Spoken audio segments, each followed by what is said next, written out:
Hello students, आज मैं आपके लिए लेकर के आई हूँ वर्क एनर्जी पार के कुछ चैलेंजिंग प्रॉब्लम्स जो कि है बेसिकली इंटीजर टाइप क्वेश्चंस जो जेई पीवाईक्यूज हैं। तो स्टार्ट करते हैं। थोड़ी सी प्रॉब्लम्स चैलेंजिंग है, टाइम लगने वाला है, लेकिन मैंने फर्स्ट प्रॉब्लम को थोड़ा इजी लिया है। तो first problem is easy one, ताकि आप घबरा के नहीं भागे। ओके, तो क्या है बेटा, फर्स्ट प्रॉब्लम के अंदर फोर्स दिया है और वर्क पूछा है एंड यू नो बहुत आसानी से आप कर दोगे। Work is integration F D X 2 to 4। Integrate करेंगे 3x² तो 3x³ plus 2x² minus 5x 2 to 4। Upper limit को पुट करेंगे और लोअर लिमिट को पुट करेंगे, सॉल्व करेंगे। सॉल्यूशन का पार्ट आपका है, कैलकुलेशन का पार्ट आपका है, ठीक है। I am not going to solve it क्योंकि ये प्रैक्टिस सेशन है, मूवी सेशन नहीं है बच्चों। तो आ जाओ, सॉल्व कीजिए और आगे चलते हैं। आंसर आता है इसका 58। नेक्स्ट क्वेश्चन, अच्छा क्वेश्चन, मुश्किल नहीं है, अच्छा है, थोड़ा पढ़ने में लंबा है। A closed circular tube of average radius 15 centimeter, diameter दे रखा है 30 centimeter, whose inner walls are rough, is kept in a vertical plane और अंदर से surface rough है। A block of mass 1 kg just fit inside the tube. The speed of the block is 22 meter per second initially. When it is introduced at the top of tube, after completing 5 oscillation, block stops at the bottom. यहीं पर question समझ में आना शुरू हो जाता है कि फाइनली उसकी स्पीड क्या हो चुकी है, 0। पोटेंशियल एनर्जी भी अगर हम इस रेफरेंस को 0 लेवल मान लें, इस लेवल को, तो पोटेंशियल एनर्जी भी क्या हो चुकी है, 0। यानी इसके पास जो भी एनर्जी थी वो खर्च हो चुकी है। और वो सारी की सारी एनर्जी कहाँ गई है, that has been consumed against the friction, और you can say work is done by the tube. तो work done by the tube negative में आना चाहिए। वैसे ये हम चेक करते हैं कि इन्होंने आंसर नेगेटिव में दिया है, पॉजिटिव में आगे चेक कर लेंगे। किसके बराबर आएगा, जो भी टोटल एनर्जी इनिशियल थी, कितनी थी, mg into height plus half mv²। Mass is 1, g is 10, height अगर मैंने इसको 30 सेंटीमीटर, इस वाले को 0 पोटेंशियल एनर्जी लेवल माना, रेफरेंस लेवल इधर माना, तो इसकी हाइट यहाँ पर थी 30 centimetre plus kinetic energy half. Mass again हमारे पास है, कितना बच्चे दे रखा है मास, इन्होंने दिया है ना मास, यस 1 kg दिया है, 1। और स्पीड कितनी दे रखी है, 22 का स्क्वायर है, राइट। आप इसको सॉल्व कीजिए, 3 प्लस 484/2। अब तो आप सॉल्व कर ही लेंगे जो भी आंसर आएगा, राइट। तो चलते हैं आगे। आंसर दिया गया है 245, सॉल्व करना है। आसान था ना क्वेश्चन, देखने में लग रहा था पता नहीं ट्यूब है क्या, सर्कुलर मोशन इन्वॉल्व होगा, बहुत सिंपल। आज ये भी बहुत अच्छा क्वेश्चन है, लास्ट एमसीक्यू सेशन में भी मैंने इस तरह का क्वेश्चन दिया था। क्वेश्चन में पूछी गई है पार, और पार मुझे पता होती है F.V। F आपके पास है 3ti cap plus 3t² cap, और क्योंकि मास 1 है तो एक्सेलरेशन फोर्स बाय मास वो भी ti cap plus 3t² cap है। मुझे क्या चाहिए, v निकालना है। एक्सेलरेशन है, एक्सेलरेशन को इंटीग्रेट किया, चेंज इन वेलोसिटी आ जाती है। इनिशियल वेलोसिटी मैंने 0 मान ली, तो आपके पास आ जाती है t² 2i cap plus 3t³ 3g cap, यानी t² 2i cap plus t³ cap. Time आपको 2 सेकेंड दे ही दिया है, तो आपको टाइम को 2 सेकेंड पुट करते ही 2² 2 यानी 2i cap plus 8j cap, और फोर्स कितना आया था आपके पास, ti कैप मतलब 2i plus 12j cap. t को मैंने क्या पुट कर दिया, 2, तो t² यानी 4 3 12, आप इसको सॉल्व कर लीजिए, power of F dot V से तो आप निकाल ही लेंगे, कितनी आ जाएगी पावर आपके पास एफ डॉट वी से, यार ये 2 2 जा 4 प्लस 96 100 जूल आपके पास, सॉरी 100 वॉट आपके पास पावर आ गई है, and answer is 100, right. Simple था ना क्वेश्चन। पहले एफ से हमने v निकाला, माई एक्सेलरेशन एंड देन वेलोसिटी, फिर पावर ले ली एफ डॉट वी।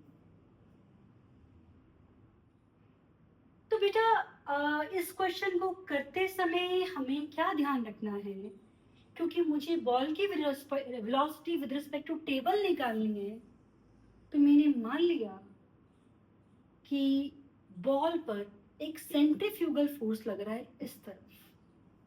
क्या सेंट्रीफ्यूगल फोर्स एक्चुअली एग्जिस्ट करता है? नहीं। कब करते हैं हम सेंट्रीफ्यूगल फोर्स को इंट्रोड्यूस? जब हम किसके फ्रेम ऑफ रेफरेंस में आ जाते हैं? रोटेटिंग बॉडी के फ्रेम ऑफ रेफरेंस में आ जाते हैं।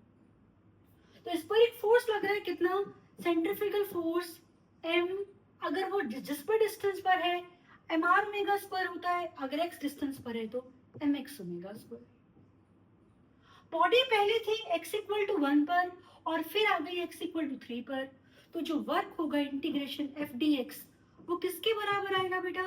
चेंज इन काइनेटिक एनर्जी, यानी half m v square minus 0। तो जब आप इसको इंटीग्रेट करते हैं तो आपके पास आता है m omega square x square by 2, पर लिमिट कहां से कहां पुट करनी है? हमें पुट करनी है 1 से लेकर 3 तक, 1 से लेकर 3 तक हाफ m। अब क्वेश्चन क्योंकि इंटीजर टाइप है इसलिए इन्होंने v की वैल्यू दे रखी है x root 2 omega, x root 2 omega, तो v स्क्वायर की वैल्यू क्या हो गई? x स्क्वायर जो हमें निकालना है, ये x अलग है बेटा, ये x कौन सा था? वेरिएबल डिस्टेंस वाला, और ये x अलग है, ओके। ये तो भी खत्म हो जाएगा जैसे मैं m ओमेगा स्क्वायर क्या करूंगी 3 का स्क्वायर यानी 9/2 माइनस 1/2, तो ये तो यही खत्म हो गया बेटा, इज इक्वल टू, और यहाँ पर x स्क्वायर रूट 2 का स्क्वायर 2 इंटू में ओमेगा का स्क्वायर, तो half m x square 2 omega square, n के साथ n कैंसिल हो जाएगा आपके पास, ओमेगा स्क्वायर के साथ ओमेगा स्क्वायर कैंसिल हो जाएगा, और यहां से आप इजीली अपना आंसर निकाल पाओगे, राइट बच्चों? निकालिएगा, कैलकुलेशन आप खुद कीजिएगा। क्या किया है बस हमने? Work done is equal to change in kinetic energy, integration F dx is equal to kinetic energy, change in kinetic energy, और एफ कौन सा है यहाँ पर? सेंट्रीफ्यूगल फोर्स, यानी mr ओमेगा स्क्वायर या mx ओमेगा स्क्वायर। तो आंसर दिया गया है 2। क्या आंसर है? 2। ओके, नेक्स्ट क्वेश्चन है, ball of mass 100 gram is drop from a height h equal to 10 centimetre on a platform fixed at the top of a vertical spring. The ball stays on the platform and the platform is depressed by a distance h by 2. ये h by 2 और नीचे आ जाती है, ठीक है। Spring constant निकालना है, तो मैं इस क्वेश्चन को पता कैसे करती हूँ? Total energy initial is equal to total energy final. अगर मैं यहाँ पर potential energy, gravitational potential energy 0 मान लूँ, तो यहाँ पोटेंशियल एनर्जी कितनी थी? mg into h plus h by 2, और kinetic energy 0। Finally potential energy, gravitation भी 0 है, काइनेटिक एनर्जी भी 0 है, पर स्प्रिंग के पास काइनेटिक एनर्जी आ रही, पोटेंशियल एनर्जी आ रही है हाफ के x स्क्वायर, और x है आपके पास h बाई 2, राइट।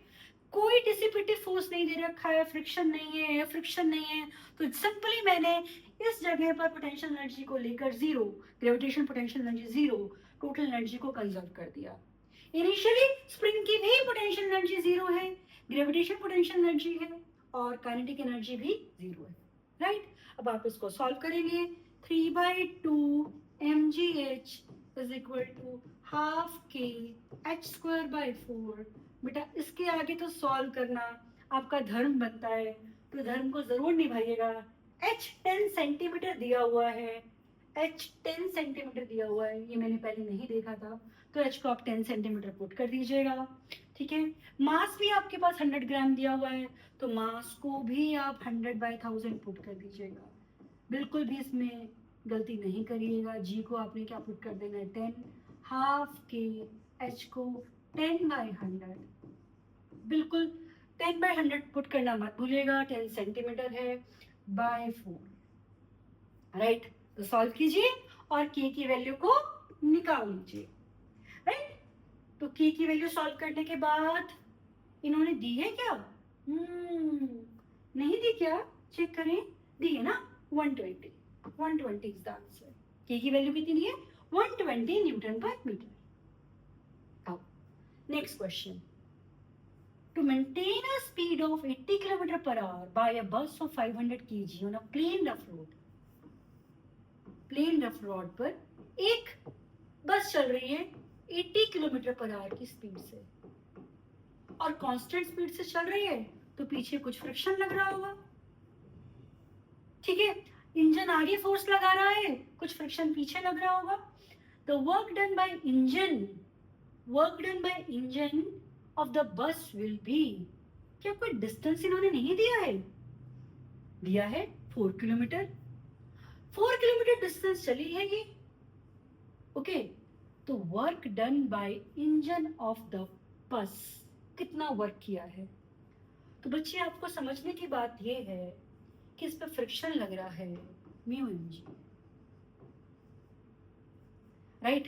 इतना ही फोर्स इंजन आगे लगा रहा है, इंजन का फोर्स और फ्रिक्शन फोर्स बराबर है, तभी तो ये कांस्टेंट स्पीड से चल रही है।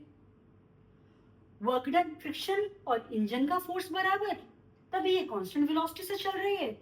यानी आप चाहे वर्क डन बाय इंजन का फोर्स निकाल दें या वर्क डन बाय फ्रिक्शन का फोर्स निकाल दें, ठीक है। Work done by force of engine is work done by friction, यानी म्यू एम जी, ये तो फोर्स ऑफ फ्रिक्शन हो गया, इनटू में डिस्प्लेसमेंट यानी x. What is mu? Mu दिया है 4/100। What is mass? क्या मास दिया है बस का? Yes 500 kg। क्या जी दिया है? यस 10। और x कितना दिया है आपको? x दिया है 4 किलोमीटर, 4000। 80 किलोमीटर पर आवर हमारे पास कैलकुलेशन में कहीं भी यूज नहीं होगा, हम बिल्कुल भी कंफ्यूज ना हो इसको देख करके। ये सिर्फ ये बताना चाह रहा है क्योंकि कार कांस्टेंट वेलोसिटी से चल रही है, तो इस पर जितना फोर्स इंजन आगे लगा रहा होगा उतना ही क्या लग रहा होगा? फ्रिक्शन पीछे की तरफ, राइट। चलते आगे, सॉल्व करके आपके पास आंसर 784 आना चाहिए, देखिएगा, ठीक है। ये कॉन्सेप्ट अच्छा सा हमने सीखा कि कांस्टेंट वेलोसिटी से चलती हुई किसी कार पर हॉरिजॉन्टल सरफेस पर इंजन कितना फोर्स लगाता है? फ्रिक्शन के बराबर। ये अगेन अच्छा सा क्वेश्चन है, बढ़िया सा question. An object of mass initially at rest on smooth surface moving under the action of 2 Newton force. In the process of its linear motion, angle is theta equal to kx, where k is a constant, यानी theta जैसे जैसे body आगे चलती जा रही है, x बढ़ता जा रहा है तो थीटा भी बढ़ता जा रहा है, right. The expression of kinetic energy of object हमें दे रखा है E और हमें n निकालना है। तो वर्क है कुछ और काइनेटिक एनर्जी है, क्यों ना फॉर्मूला लगाया जाए, work F dot ds is equal to change in kinetic energy. Kinetic energy को इन्होंने लिखा हुआ है n/k sin थीटा, इनिशियल 0 है। F कितना है मेरे पास? F ds है ना, तो F cos थीटा dx अपने को लिखना है। What is F? F दिया गया है बेटा 2 cos kx dx n/k sin theta. Theta kx ही है आपके पास, ऐसा क्लियर? cos kx का इंटीग्रेशन क्या होगा बेटा? sin kx by k।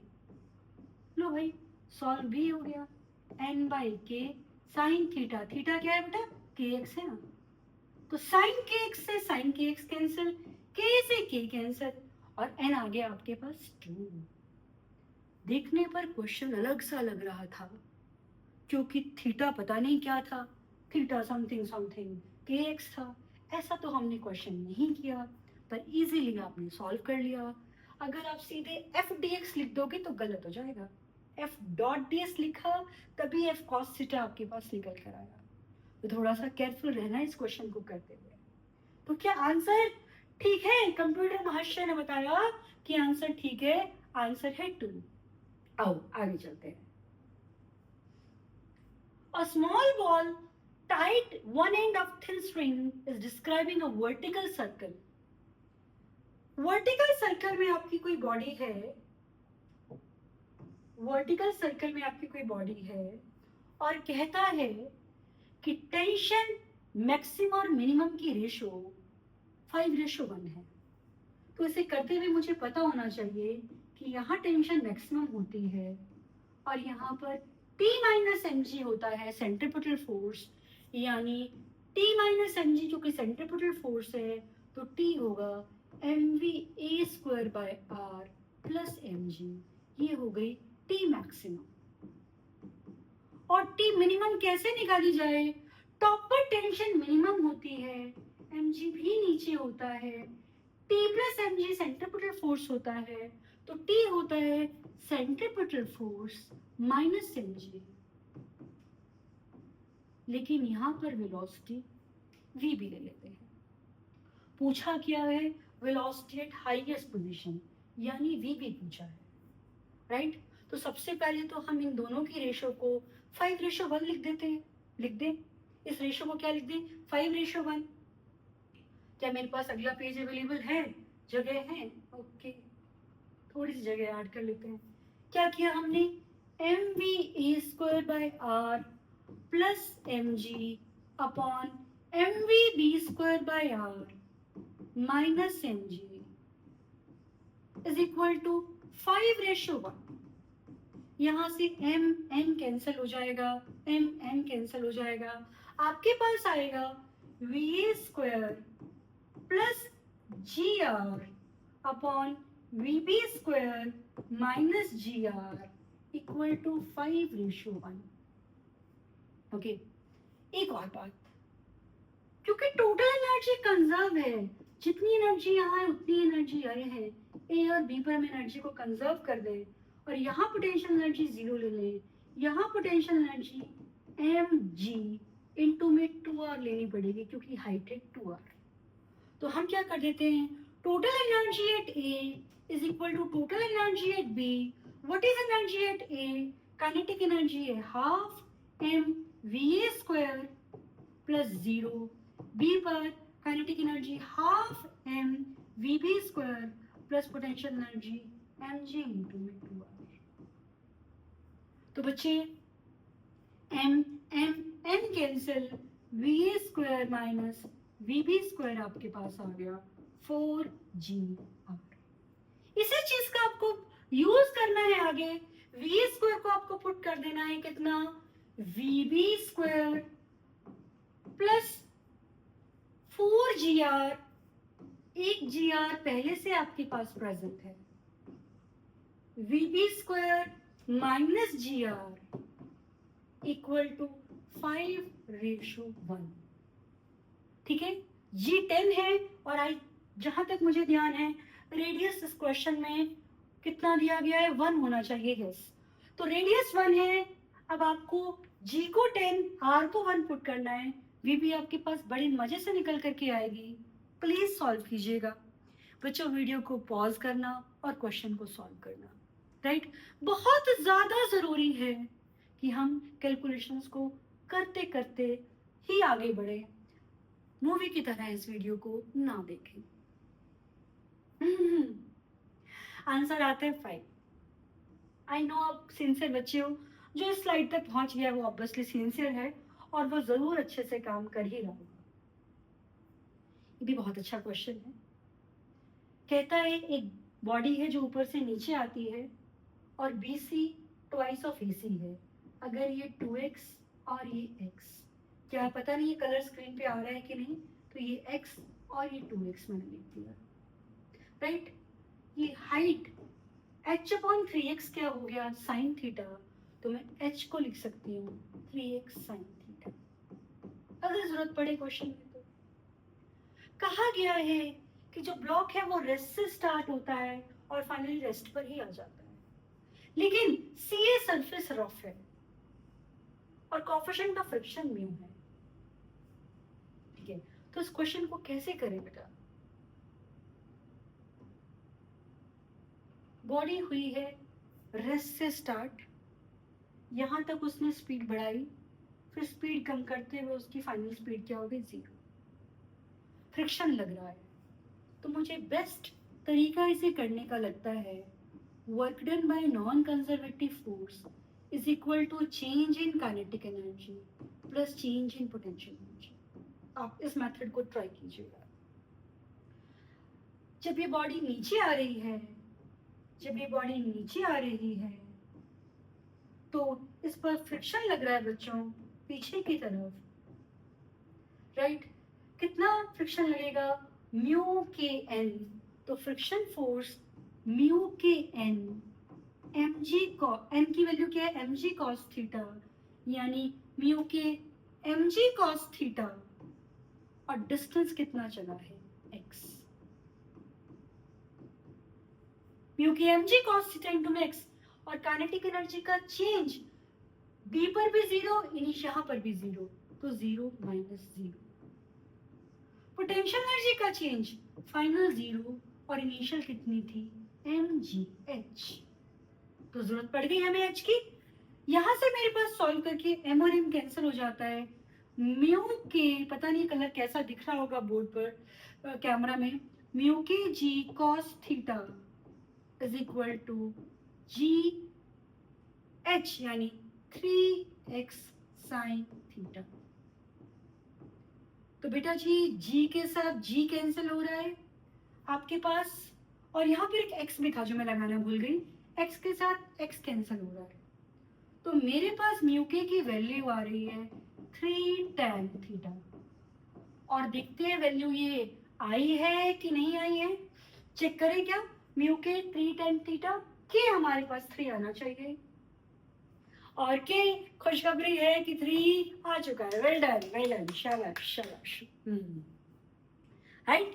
ठीक है ना, कितने आसान तरीके से कर दिया, स्पीड निकालते फिर 0 करते लंबा लगता, work done by non conservative force, change in kinetic energy plus change in potential energy, और नॉन कंजर्वेटिव फोर्स केवल यहाँ से यहाँ तक लगा, और इसका वर्क हुआ mu k N force into displacement, जिसमें एन है m g cos theta, right?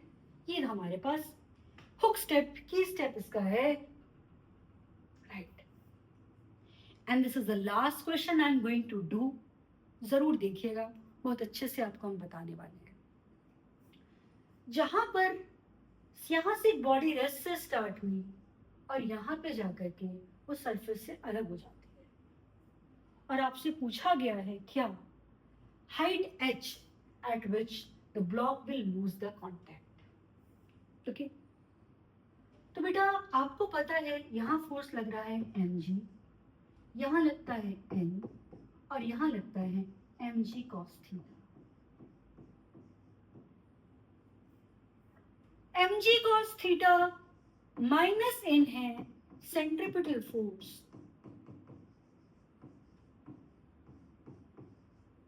जहां पर कांटेक्ट लूज होता है वहां पर नॉर्मल रिएक्शन 0 होता है, ओके? तो mg, क्या मैं cos थीटा निकाल सकती हूँ, yes, h upon r, h upon r, m by r v square, r से r कैंसिल, m से n कैंसिल, तो h आ जाता है v square by g, right? अब सिर्फ क्या निकालना रह गया हमारे पास, v। यहाँ पे स्पीड 0 थी, मान लीजिए पॉइंट p है, और यहाँ पर स्पीड v है, बॉडी कितनी हाइट नीचे आई है बेटा, रेस्ट से स्टार्ट होकर के, r माइनस h। जब भी कोई बॉडी रेस्ट से स्टार्ट हो, h हाइट नीचे आए किसी भी रास्ते से, चाहे ऐसे चाहे ऐसे चाहे ऐसे, और सरफेस स्मूथ हो, तो वेलोसिटी होती है √2g इंटू डिस्टेंस जो वो चला, √2g इंटू डिस्टेंस जो वो चला। तो आप क्या करोगे, √2g डिस्टेंस वो चला r माइनस एच बाई जी, और आपने इसका स्क्वायर कर देना है। ठीक है, आप बोलो नहीं मैम मुझे तो ये मेथड अच्छा नहीं लगा, तो आप ऐसा भी कर सकते हो।